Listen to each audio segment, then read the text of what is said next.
Anytime I try to, black media is owned by white media. Black media is owned by white ad dollars. BET, it's not black owned. It is black centric, means they have the black centric audience. So they get dollars that would go to black, right?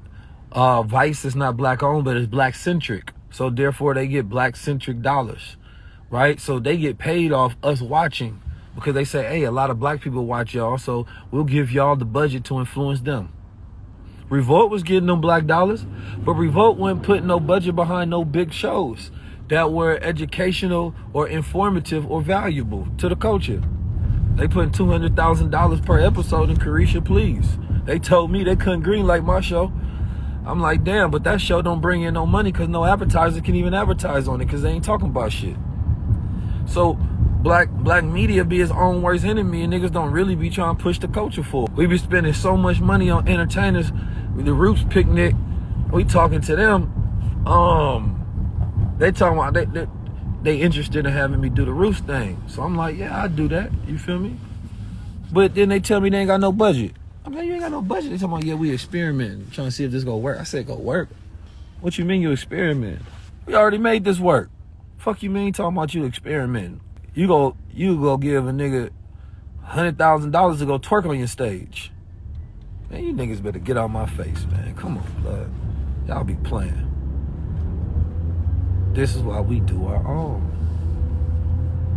And why we do our own. This is why we be moving the way we be moving, man. Niggas don't be about shit for real. These niggas be fugazi out here, B. All this shit be fugazi, man. You know what I'm talking about? All this shit be fugazi.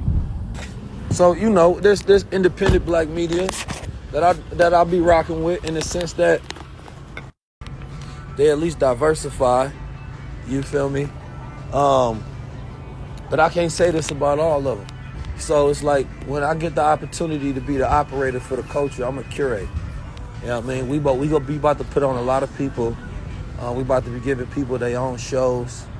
Our goal is to really control the culture, as far as us having ownership of the culture, because black people are the most influential in the world. This is not my stats. This is not me making up stuff. This is research. This is data, right? We have such a power over, right, how people spend money. So it's beautiful, because for a lot of you all, Spin City, what's up, bro? For a lot of you all, you don't know, we got opportunities coming, and it'd be funny. I be seeing people talk shit, and I'm like, bro, I understand what it is. You impatient. You look at my space, and you be like, yo, if I could take Keys down, then I can get the opportunity. It'd be vacant. It don't work like that. My brand is not about what I do. It's about who I am. And who I am can't be duplicated, because you can't go through my unique experiences to become me. You feel me? That DNA is in me. When you go look at Stansberry Research and you go look at all them, they study us and be like, man, y'all really have all the influence over consumer goods.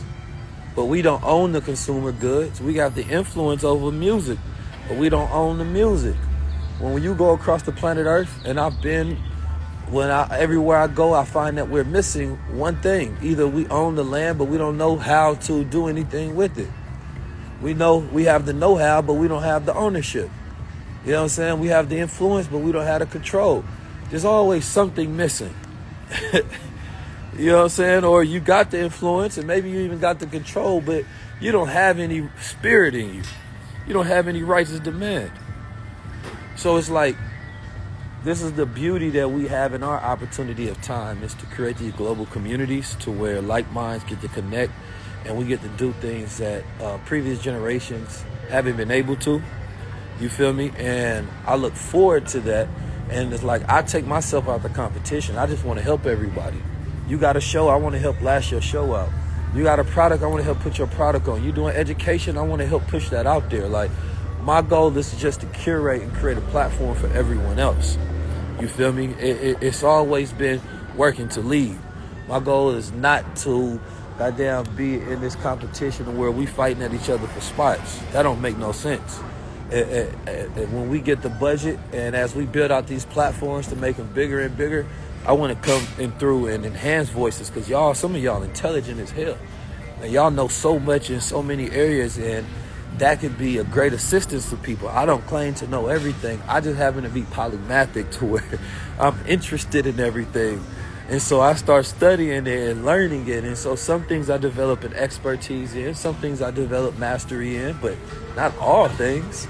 So I might talk about something, but I might point you to the person who's the expert in the subject. Because don't debate me, go debate the expert. You know, if I'm an expert in that subject, I'll take the smoke. You feel me? But I would rather our culture be guided by masters of industry, masters of, particular platforms that they can express on that subject wholeheartedly. People who really dedicate their lives to it. And I know people be thinking like, yo, Keys do all these things, so he's my competition too. I'm not. I curate it, which you should actually utilize to open the door for what you're doing, because I have a bigger platform.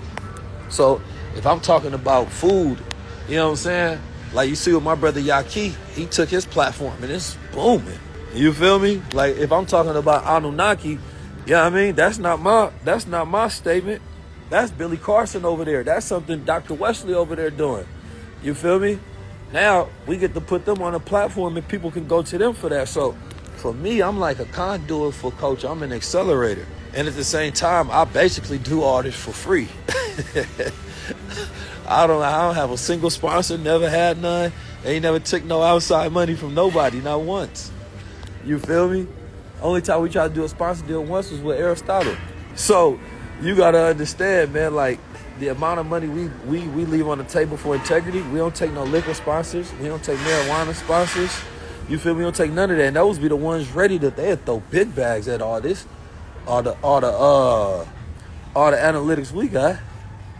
Oh man, they love to be on the platform.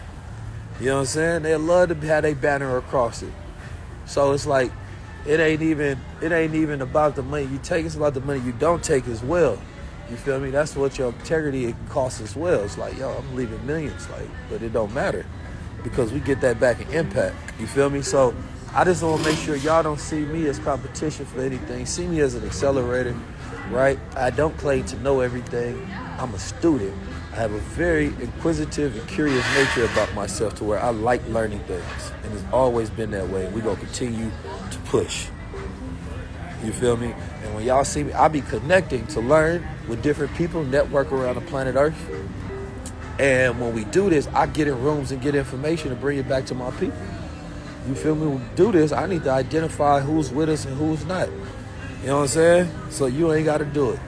But this is evolution, and evolution works. The law of evolution for me, and when it comes to culture, is building upon existing things that were before you.